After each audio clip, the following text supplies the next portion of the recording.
70 to 66 million years ago, Madagascar was a hunting ground for some of the most specialized killers on Earth. At the end of the Cretaceous period, it was an island where food and water were scarce. But it was this environment that created one of the most cold-blooded survival strategies ever seen in a dinosaur. Fully grown, this scary-looking meat-eater was 23 feet long and weighed in at 2,400 pounds. It wasn't the biggest predator running around, but it was one of the most desperate when it came to food. When the droughts hit and the herbivores died off, Majungasaurus didn't just give up and starve to death, it turned its focus to its own kind.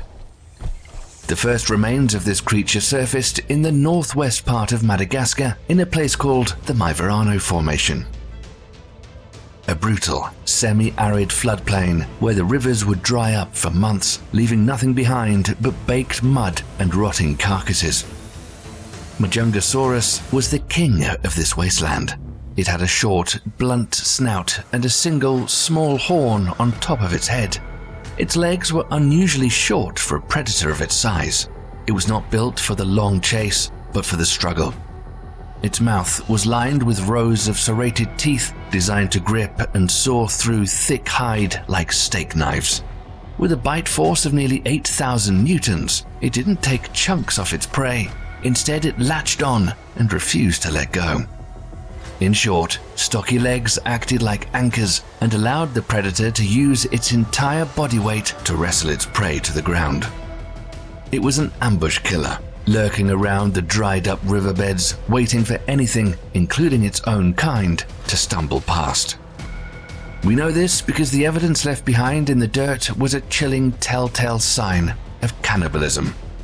Fossilized bones of these predators that archaeologists found were covered in deep, gouging bite marks, and when looking at the teeth of a Majungasaurus and matching those with the holes in the ribs of another Majungasaurus, a perfect match was found.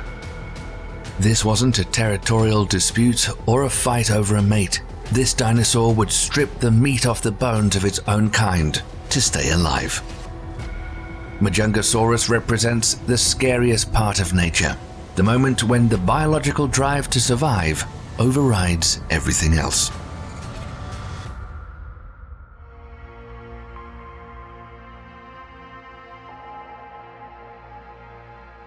In the forests of prehistoric South America, a different kind of hunter was evolving. This was Maip, a predator that had a pair of lethal, specialized tools. Maip was a megaraptor, stretching 33 feet from its snout to the end of its tail.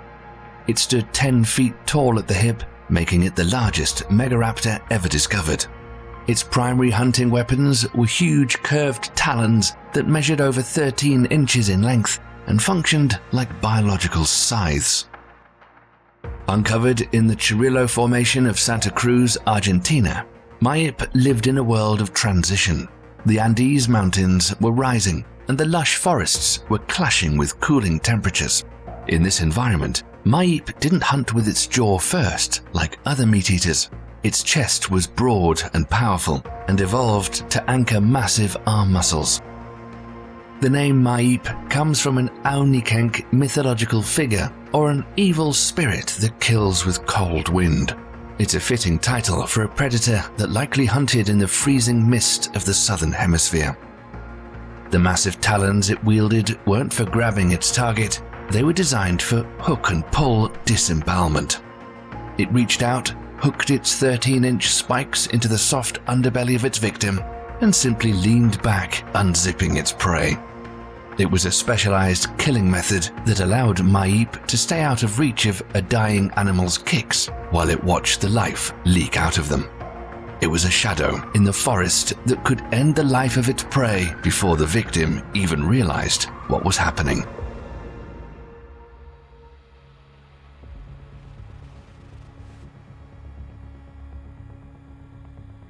While Maip ruled the late Cretaceous forests, the history of South American apex predators goes back much further. 30 million years earlier, the continent was home to a giant that relied on raw, overwhelming mass rather than specialized claws. This was Gigantosaurus. Gigantosaurus, whose name means giant southern lizard, stretched 43 feet from its snout to the end of its tail and weighed over 17,600 pounds. It was a mountain of muscle and teeth. Fossils of this dinosaur were found in the Patagonia region of Argentina in the mid-1990s, called the Candelaris Formation. A fully grown Gigantosaurus had a huge skull averaging nearly 6 feet long, although it had a tiny brain by comparison. But it didn't need to be smart, it just needed to be a butcher. Its neck was thick and incredibly muscular, allowing it to withstand the thrashing of prey that weighed 10 times more than itself. But the real horror of Gigantosaurus was how it ate. Most predators try to kill their prey before they start the meal. Gigantosaurus had a different plan. It lived alongside the biggest land animals to ever walk the earth, the massive, long-necked sauropods that were so big a single predator couldn't possibly bring them down. So Gigantosaurus became a flesh grazer. Its teeth were shaped like thin, serrated knives. It would run up to a massive, living herbivore, take a car door-sized bite out of its side, and then just back off. It didn't need the animal to die right away. It would follow the titan for days as it bled and grew weak from infection, taking another bite whenever it felt like it. It was a slow, agonizing process of being eaten alive over the course of a week.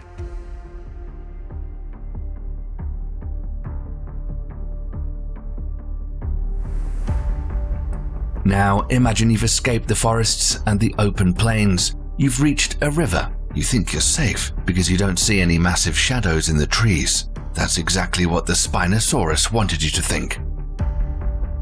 This was the largest carnivorous dinosaur ever discovered, reaching a staggering 46 to 59 feet in length and weighing upwards of 20,000 pounds. It had a massive sail on its back and a snout like a giant crocodile. The first bones of a Spinosaurus were found in Egypt back in 1912, but they were destroyed during World War II, leaving the world to wonder about this giant for decades. Only recently has the full bizarre picture come together from the Kemkem beds of Morocco.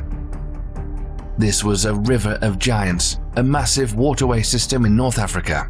Spinosaurus had dense, heavy bones like a hippopotamus. Its nostrils were set high on its snout, and its jaw was packed with pressure-sensing pits.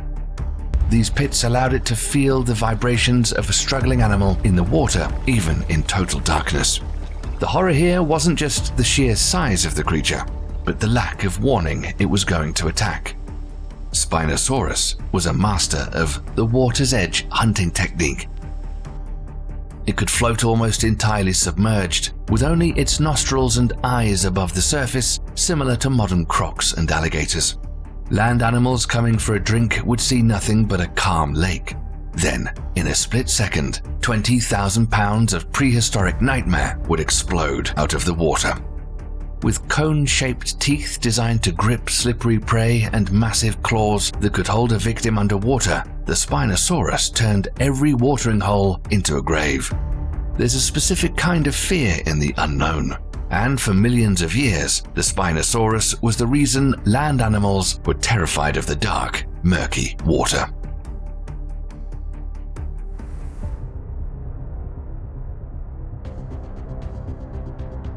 Long before the T-Rex became the tyrant king, its older cousins were already perfecting the art of the kill. In the cold north, a predator reigned with a name that literally translates to Reaper of Death, Thanatotheristes. It was roughly 26 feet long and weighed about 5,000 pounds. While it wasn't the biggest apex predator, its anatomy was unique. Its jawbones were covered in vertical ridges. These weren't just for show. When it bit down, the ridges act like an extra set of serrations, turning the entire side of its mouth into a meat grinder.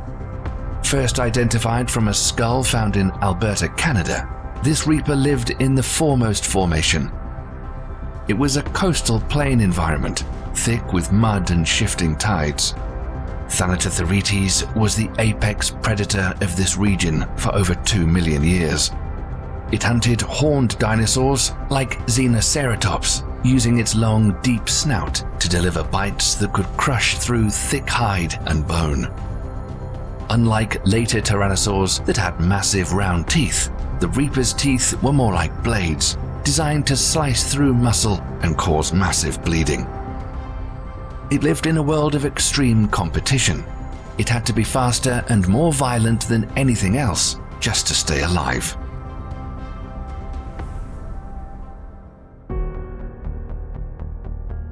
We've all seen the movies where raptors are calculating, silent hunters that coordinate in packs like a special forces team. But the reality was much scarier than fiction. Deinonychus was about 11 feet long and weighed 160 to 220 pounds. First discovered in the Clovelly Formation of Montana and Wyoming, these raptors lived in a subtropical environment of swamps and forests. They had large, three-fingered hands and a tail that was stiffened by bony rods, acting like a balancing pole for high-speed turns. But the most famous feature was the 5-inch sickle claw on the second toe. When we look at the sites where these animals died, we don't see signs of planned attacks. We see signs of feeding frenzies. They would swarm a larger herbivore, jump onto its back, and use their sickle claws to kick and slash at their prey. In the chaos, they weren't careful. They would slash each other, step over their dying packmates, and fight over the best pieces of flesh while the prey was still fighting for its life. There was no alpha leading the charge, just a swarm of hungry raptors. The scary part isn't their intelligence, it's their frantic, unthinking desperation to eat.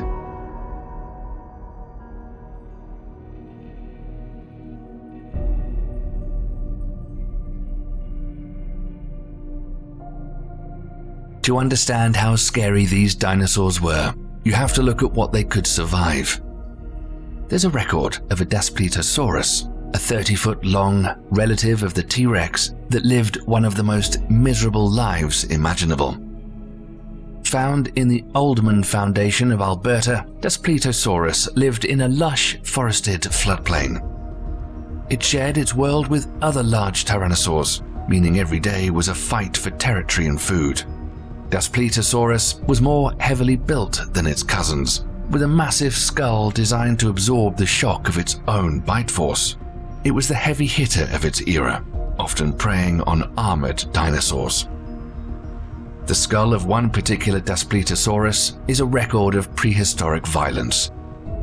It had massive, healed puncture wounds from other members of its own species.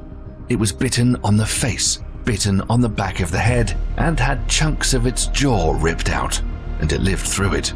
It walked around for years with open, festering wounds that eventually turned into gnarled scars. And the story doesn't have a happy ending either. After this animal finally died, another Daspletosaurus found the body. It didn't mourn its neighbor, it started eating. It bit through the skull to get to the brains and stripped the meat off the neck. This tells us that the world of the Tyrannosaur was a cycle of constant, systemic violence. You spent your life being bitten by your neighbors, and you spent your death being eaten by them.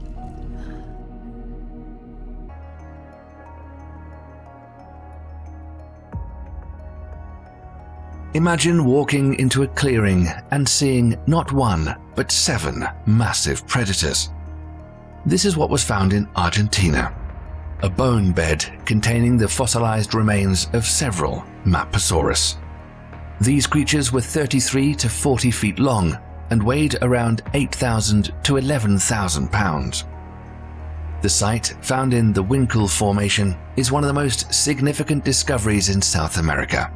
Maposaurus had a skull measuring 5.6 feet that was narrower and more lightweight than a T-Rex's, filled with 3-inch blade-like teeth. This was an animal built for speed and slashing. The environment it lived in was a vast, open floodplain with seasonal rivers, the perfect hunting ground for a large predator that needed a lot of room to maneuver. Finding 7 of them together is a nightmare scenario. Whether they were a family or just a temporary gang drawn to the same prey is a total mystery. They were large enough to hunt the Gigantosaurus, a massive sauropod that measured 115 feet in length and weighed 75 to 110 tons, the largest land animal to ever live. Imagine a creature of the size of 7 or 8 city buses being swarmed by 7 predators at once, each one the size of a dump truck. They would surround the giant, attacking it from all angles, slashing at the legs and the neck. It was a wall of teeth that no amount of size or armor could protect you from. They were organized, mindless killing machines that proved that in the prehistoric world, even the biggest giants could be brought down if enough of its own kind showed up to the party.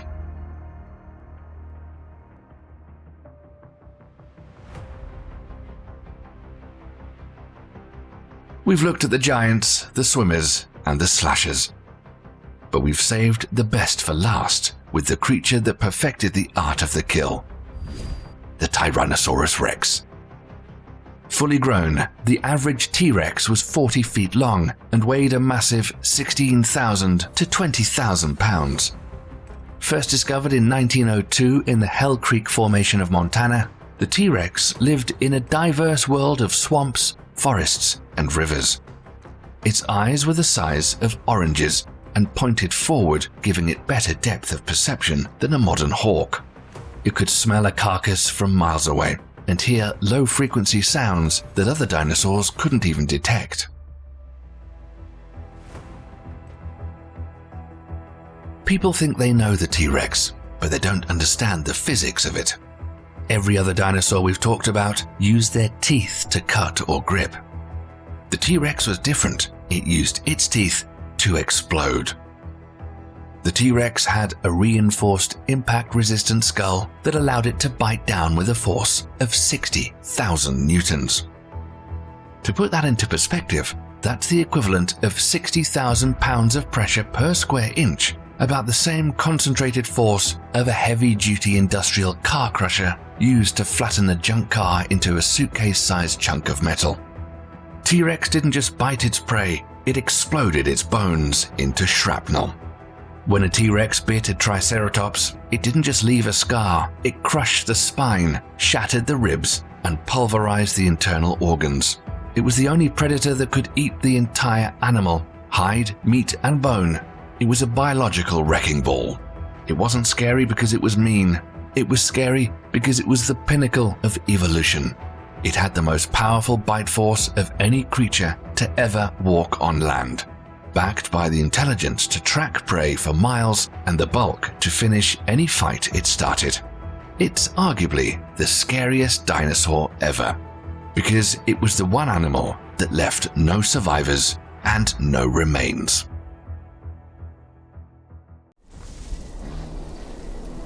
"70 million years ago, the North Pole was plunged into deep darkness. Every year, for 120 days, the region was ruled by night's gloom, cold winds, and occasional snow flurries. But the most terrifying thing lurking in this impenetrable darkness was the predators. Fearsome reptiles, the pinnacle of Cretaceous evolution. Until recently, it was believed that dinosaurs only inhabited warm, tropical zones on our planet. However, recent discoveries have overturned this assumption, revealing that these ancient reptiles could survive in even the harshest of conditions of the frigid North Pole. Moreover, this extreme environment prompted the emergence of unique dinosaur species, including a northern relative of the Tyrannosaurus, a predator that may have been even more fearsome and dangerous than its southern counterpart. In a world where darkness reigned for months at a time, the sun never rose above the horizon, and food was scarce, dinosaurs adapted to the extreme climate. Through evolution, they became the true rulers of this cold and shadowy domain.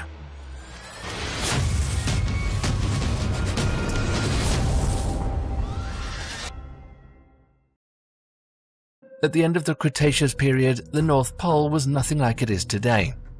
Instead of vast icy wastelands and frozen seas, it was covered in dense forests where rivers and swamps flowed among towering conifers and ferns.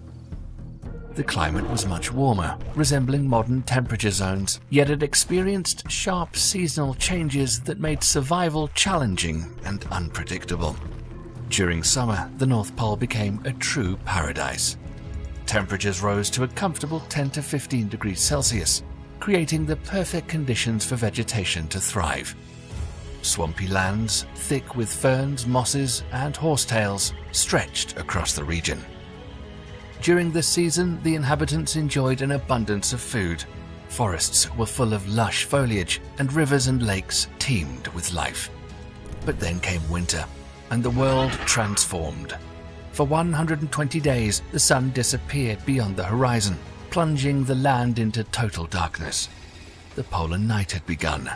Temperatures sometimes dropped to -10 degrees Celsius. Icy winds swept through the forests. Rare snowfalls left a thin white layer on the ground, and rivers froze. Surviving in this perpetual darkness was especially difficult. Food became scarce, plants stopped growing, and animals either had to migrate or find ways to endure the brutal conditions. It's hard to believe, but among the small mammals, reptiles, and insects, there were also dinosaurs living in these extreme conditions. And as recent findings have shown, they were not just seasonal visitors, but permanent residents of this harsh land.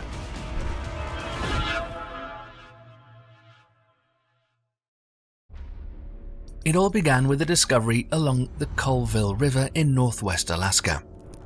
In 1961, paleontologist Robert Liscombe unearthed bones that he initially mistook for mammal remains.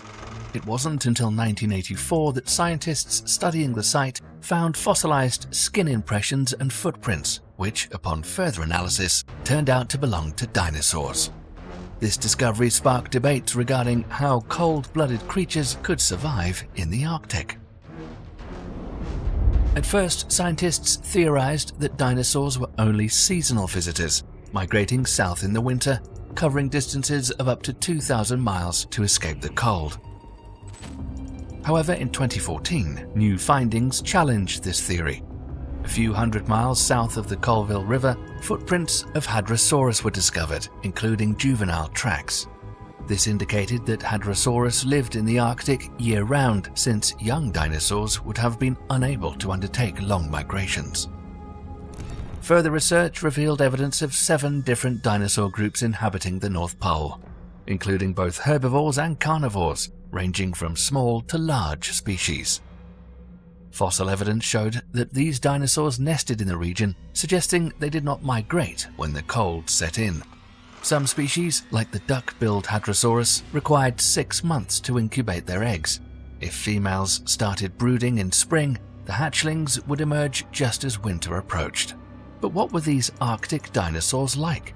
How did they adapt to months of darkness and freezing temperatures? And how did these extreme conditions shape the most formidable predator of this cold, dark world?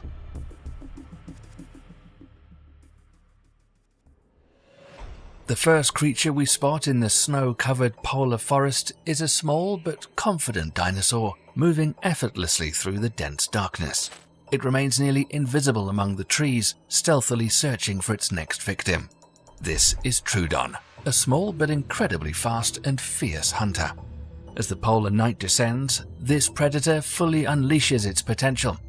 Its large, widely spaced eyes grant it exceptional vision, allowing it to navigate the darkness with ease and spot prey from significant distances.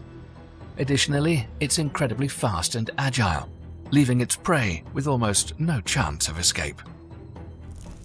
Standing about 8 feet long and 3 feet tall, Troodon was relatively compact but exceptionally swift. It was also lightweight, rarely exceeding 110 pounds. Troodon possessed the largest brain-to-body ratio of any dinosaur of its time. It also had enlarged brain regions responsible for movement and balance, which, combined with its lightweight skeleton and long legs, it was practically made to run. There's also a strong possibility that Troodon had a light feather coating. playing a crucial role in thermoregulation, an adaptation essential for surviving in the harsh Arctic environment. It hunted mammals, reptiles, and fish, never missing an opportunity to feed. However, during the polar night, when prey became scarce, Troodon was sometimes forced to settle for ferns, moss, twigs, and even bark, anything that was available in the prolonged absence of sunlight. But if Troodon spotted a small mammal that has not yet gone into hibernation, its fate was decided in an instant. Once it captured its prey, it used its unique teeth, slightly curved with serrated edges, to easily pierce and hold on to slippery victims. Sometimes Troodon was able to have a meat feast, but to take down herbivorous dinosaurs larger than itself, it had to hunt in a pack with others of its kin. Thanks to their intelligence, they were quite successful in doing so. As the feast comes to an end, the Troodons leave behind the remains of their prey, but then a rustle emerges from the ferns. Through the darkness, something approaches the stripped bones. Dromaeosaurus albicensis. There were many of them, and they were ready to finish what the Troodons left behind. These dinosaurs belong to the same group, theropods, but they're smaller in size, though no less voracious. Adult Dromaeosaurus measured about 5 to 6 feet in length, stood 1.5 feet tall, and weighed around 33 pounds. Their bodies were covered in feathers, which protected them from the cold Arctic wind. With their keen sense of smell and excellent vision, the dromaeosaurs were able to easily locate the remains of the animal and begin their meal. Using the large, sickle-shaped claws on each foot, Dromaeosaurus could easily hold their prey while their sharp, robust teeth sank into the flesh. Unlike most of their relatives, they had shorter, more massive skulls, deep lower jaws, and only 9 large teeth per jaw, a powerful set perfect for crushing and tearing apart prey. In terms of agility and speed, they were on par with Troodon. Their extremely flexible tails and necks allowed them to make instant turns while chasing prey. Their strong legs enabled them to leap distances of 20 to 23 feet. For small mammals and lizards, which made up the bulk of their diet, escaping these swift predators was nearly impossible. Even climbing a tree didn't guarantee safety. Dromaeosaurs used their sharp sickle claws not only to grip prey, but also to climb. Their small size and lightweight bodies allowed them to pursue prey in even the most hard-to-reach places. But the dromaeosaurs need to be extremely cautious, as they spot the most dangerous predator of this cold, dark world approaching in the distance. It seems like it's time to run or climb to safety. Enter Nanuqsaurus, a distant relative of the famous Tyrannosaurus Rex. Its lineage alone was enough to make any living creature in the Arctic avoid it. Picture this. A Nanuqsaurus is on the hunt for its next meal. In the frigid polar environment, it must consume large amounts of meat to survive. Fortunately, its exceptionally keen sense of smell allows it to detect prey from great distances, and its sharp eyesight helps it track down victims until they end up in its jaws. Nanuqsaurus measured about 20 feet long, which is half the size of Tyrannosaurus Rex. It weighed around 2,200 pounds, whereas T-Rex weighed 18 to 20,000 pounds, making Nanuqsaurus 8 to 9 times lighter than its famous relative. The smaller size was likely due to food scarcity in the harsh Arctic conditions. A lack of resources drove a trend toward body size reduction. Another key adaptation to its icy, inhospitable habitat was the development of a thick, multi-layered feather coat, which helped retain heat during the northern frosts. Most likely, the Nanuqsaurus feathers were white, providing the camouflage against the snowy landscape as well as the inspiration for its name, polar bear lizard. One of the most crucial survival traits of Nanuqsaurus and other Arctic dinosaurs was their warm-blooded nature, a discovery that scientists reached relatively recently. For a long time, dinosaurs were believed to be cold-blooded, but recent studies, especially those focusing on polar-dwelling species, suggest their body temperatures could range from 29 to 46 degrees Celsius. This indicates that these ancient reptiles were on an evolutionary path towards warm-bloodedness. Given this, it's highly likely that Nanuqsaurus was an endothermic animal, with a metabolic rate comparable to that of modern birds. Its skull structure suggests a sizable brain that corresponds with intelligence on par with today's smartest birds. Moving confidently through the polar darkness, protected from the cold by its thick plumage, Nanuqsaurus maintained its body heat. In the snowy forests and icy plains, it had no rivals. The only real threat to Nanuqsaurus were other Nanuqsaurus specimens, and battles between them were probably a regular occurrence. It may have possessed the best sense of smell in the entire Arctic, as indicated by the skull features pointing at enlarged olfactory centers in the brain. Unlike Troodon, which relied on its superior vision, Nanuqsaurus primarily trusted its nose. And now it's picked up a scent. Its powerful legs allow it to reach high speeds. Within moments, it catches up to its prey, and in a single bite, it's over. This time, the unlucky victim, Thanatotheristes langstoni, a small carnivorous dinosaur from the same family as Dromaeosaurus albertensis, the Dromaeosauridae.